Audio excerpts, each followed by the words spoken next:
ప్రజల కొరకు, ప్రజల వలన, ప్రజల కోసం చేయబడినటువంటిది రాజ్యాంగం. ఆ రాజ్యాంగం అమలు కావటం లేదు. సరే, నేను ఈ కవిత రాస్తున్నాను. గణతంత్ర శుభాకాంక్షలు. దేశం కోసం, దేశభక్తి కోసం పోరాడినటువంటి వీరులని మనం ఒక్కసారి ఒక్క మాటలో తలుచుకోవడం న్యాయం అనిపిస్తుంది నాకు. అదేంటంటే లతా మంగేష్కర్ పాడినటువంటి పాట. ఏ మేరే వతన్ కే లోగోं जरा याद करो कुर्बानी जो शहीद हुए हैं उनकी, जरा याद करो कुर्बानी. ధన్యవాదాలండి. ఇప్పుడు నా కవిత చదివి వినిపిస్తాను. అది లౌకికవాదం.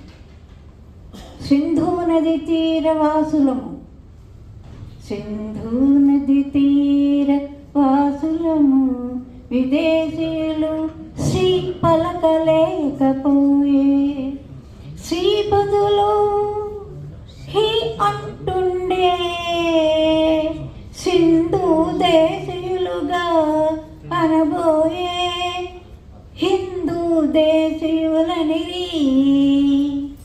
కులమత భేదములు లేవు, జాతి మత భేదములు లేవు. ఇది మహా సముద్రమయ్యే, అన్ని నదులు కలిసి సముద్రములో చేరే, అన్ని జాతుల ప్రజలు హిందూ దేశములో కలిసిపోయే. విదేశీయులు రాబట్టే కులాలు మతాలు ఏర్పడే, విభిన్నత్వములో ఏకత్వం అయ్యే. స్వాతంత్రం స్వాతంత్రం వచ్చినా సమానత్వం లేకపోయే, నిరంకుశ ధోరణులు ఎక్కువైపోయే.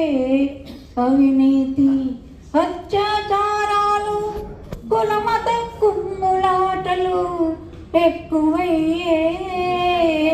మానవతా విలువలు నశించిపోయే. పాలకులు మంచివారైతే, అధికారులు శ్రద్ధా భక్తులు ఉంటే, అధికారులకు